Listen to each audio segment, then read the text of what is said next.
માતાજી મિત્રો, સ્વાગત છે તમારું બધાનું આજના વિડીયોમાં। દેવી શક્તિની કૃપા વગર એમનું સ્મરણ પણ ન થાય તે વાત ઉપર માતાજીએ આજના પ્રવચનમાં શું કીધું છે તે આપણે આજે જોવાનું છે। તો ચલો શરૂ કરીએ આજનો વિડીયો। જય ખુખારમાં મેલડી।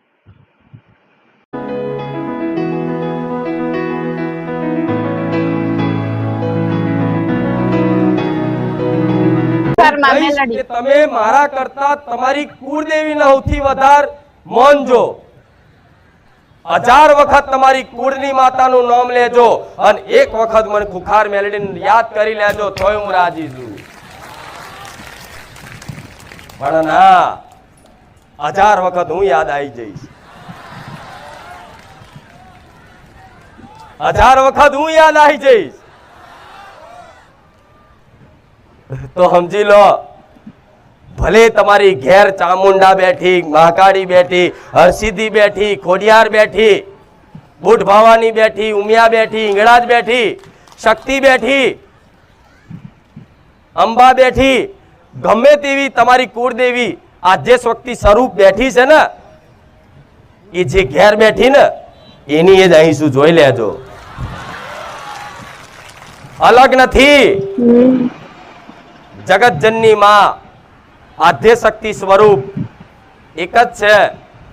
એક માતાના અનેક રૂપ થયા, અરે અલગ અલગ નામથી દરેક કુળદેવી પોતાની કુળમાં બિરાજમાન થઈ, પણ દેવી શક્તિનું તત્વ એક જ છે જે આદિશક્તિ પરાશક્તિ કહેવાય। તો તમે મને કુળદેવી તરીકે મનથી ખાલી માની લેશો ને તો કુળદેવી તરીકે હાચવી।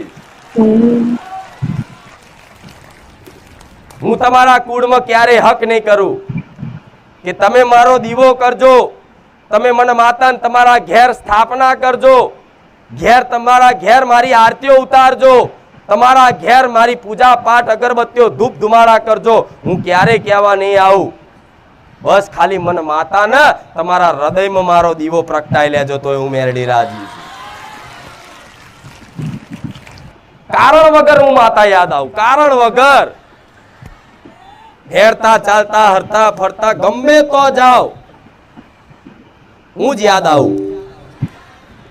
કોકની વાતો ભાઈ હું જ નીકળું, વાતો ભલે ગમે તેવી ચાલતી હોય પણ મારો જે સાચો ભાવિક ભક્ત હશે ને એ ચોક એમના હગાવાળા તો જ જીવો હશે ને તો હગાવાળા તોય તે મારા ગુણગાન ગાવાનું ચાલુ કરી દેશે। આ શું ખોટું? કેટલા લોકોને આવું થાય છે? બધાય આ તો બધા મારા વાલા।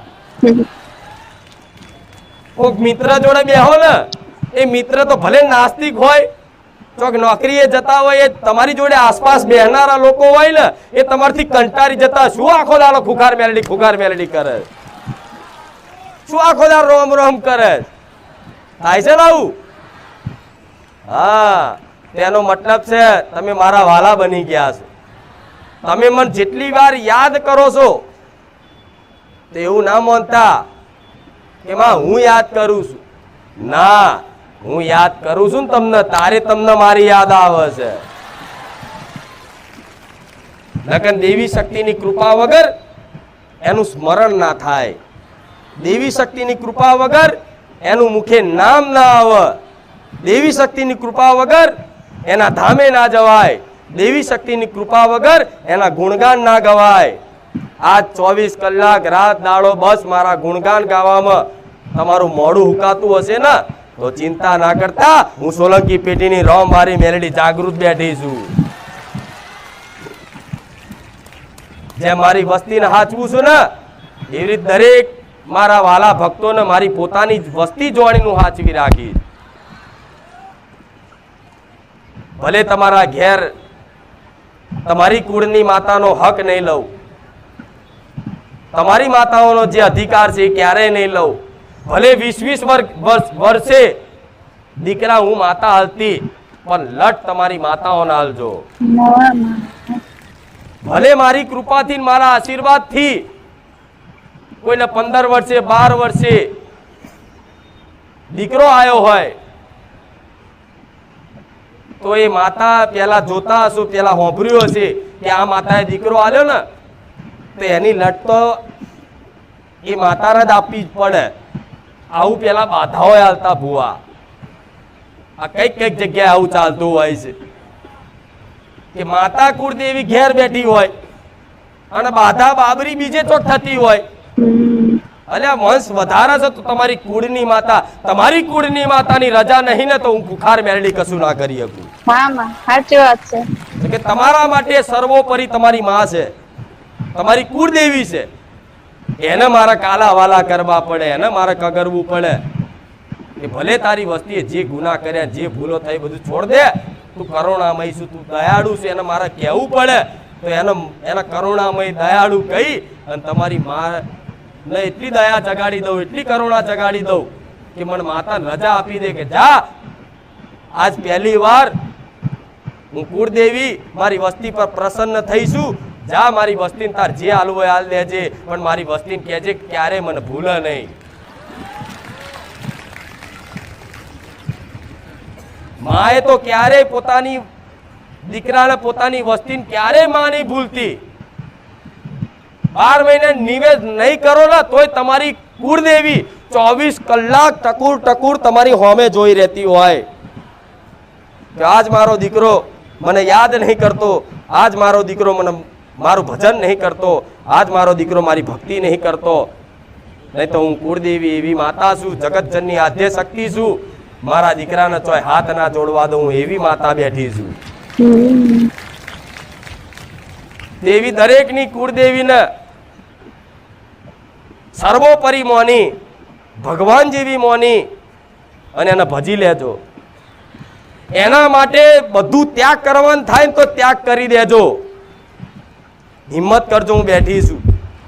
હું ત્યાગ કરવાનું કે સંસાર ત્યાગ કરવાનું કે આ બધું જગત ત્યાગ કરીને જવાનું નહીં કહેતી, પણ પોતાની કુળદેવી માટે કદાચ પોતાના સુખના ત્યાગ કરવાનું થાય અને બીજાના સુખમાં બીજાની સેવામાં તમારું જીવન ખપાવવાનું થાય ને તો તમારી કુળદેવીના શરણે પડી જજો. માં હું તારો છું. કેમ કે આ જ અસલ જીવન છે કે જ્યારે તમે પોતાના માટે નહીં પણ બીજાના માટે જીવી જોણો, ત્યાર દેવી શક્તિ ભગવાન ભર્યા ભંડાર ભરી દે. જગતમાં દરેક જીવો છે એ દરેક જીવોની માં છે, જગતજનની આદ્ય શક્તિ, આદિ શક્તિ. જગતજનની મતલબ આખા જગતની માં. તો એમાં મનુષ્ય આવી ગયા, પશુ આવી ગયા, પક્ષી આવી ગયા, દરેક જીવ જંતુ નાના નાના બધાય આવી ગયા.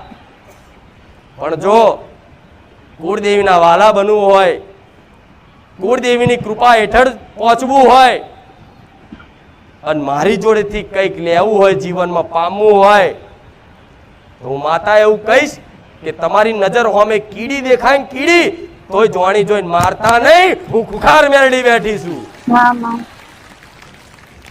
અજોણથી મરી જાય ચાલે, પણ એક નોની અમથી કીડી તમે જોતા હોય કે કીડીઓ છે છતાંય તે જોણી જોઈને એક કીડી ના મારતા. ચમકે કીડીની અંદર આત્મા રૂપી પરમાત્મા મારો રોમ બેઠો છે. જે જીવાત્મા કહે છે જીવ, એ કીડીનો જીવ અને મનુષ્યનો જીવ હરખો જ હોય છે. એ પ્રાણ કીડીના એટલા હોય અને મનુષ્યના એટલા હોય. આ વાત જે હૃદયમાં ઉતારી લે એના માટે તો 24 કલાક મારા દ્વાર ખુલ્લા છે. જરૂરી નહીં રવિવાર તમે મન માતાને મળવા આવો છો, પણ આ વાત સ્વીકારી અને જીવનમાં મોની લે ને કે કુખાર મેલડી જે કહે છે સાચી વાત છે. માં અમે આજથી પાલન કરીશું. જોણી જોઈને અજાણથી કદાચ માં કોઈ પશુ પક્ષી જીવને કદાચ અમારથી કોઈ મરી જાય, કોઈ એના દુઃખ પહોંચે, કષ્ટી પડે તો માં માફ કરજે, પણ જોણી જોઈને અમે ક્યારે કીડી નહીં મારીએ એવો સંકલ્પ કરીએ છીએ આજ બારેજા ધામમાં. કરશો? એ કીડીની અંદર તે પ્રાણ છે, મનુષ્યની અંદર જે પ્રાણ છે એક જ છે. જે જીવ છે આત્મા છે, આત્મા કોનો અંશ? પરમાત્માનો. પરમાત્મા મતલબ ભગવાન, ઈશ્વર. રામ કૃષ્ણ જે કહેવાય, જે પોતાની ભાવ ભક્તિથી માને, કોઈ મહાદેવને ઈશ્વર તરીકે, ભગવાન તરીકે, સર્વોપરી તરીકે માનતું હોય, કોઈ રામ તરીકે માનતું હોય, કોઈ કૃષ્ણ તરીકે માનતું હોય, પણ ભગવાનની કૃપા દ્રષ્ટિ એની પર જ થાય કે જે દરેક જીવ ઉપર દયા ભાવના રાખે. શું? દરેક જીવ ઉપર, એક કીડી ઉપર દયા ભાવના રાખે. આજ કઈક જગ્યાએ તમે જતા હોવ છો, સ્કૂલોમાં, સરકારી કોઈ ભવનમાં, ગમે ત્યાં જાઓ, કોઈ બસ સ્ટેન્ડે, ગમે ત્યાં ક્યાંક ને ક્યાંક આવા ઉપદેશના બોર્ડ મારેલા હોય છે. કીડીનું કીડિયારું પૂરવાથી પૂન મળે છે. વાંચ્યું છે ને? સ્કૂલમાં વાંચ્યું હશે, ક્યાંય સરકારી ભવનમાં વાંચ્યું હશે, ક્યાંય ગમે ત્યાં આવું વાંચ્યું હશે કે કીડીનું કીડિયારું પૂરવાથી પૂન મળે છે. તો આ ઉપદેશ કેમ આલવામાં આવ્યો છે? આ ઉપદેશ એટલા માટે આલવામાં આવ્યો છે કે લોકો કીડીઓને મારે નહીં, પણ એનું કીડિયારું પૂરે, એને ખવડાવે. એ આપણો સનાતન ધર્મ છે.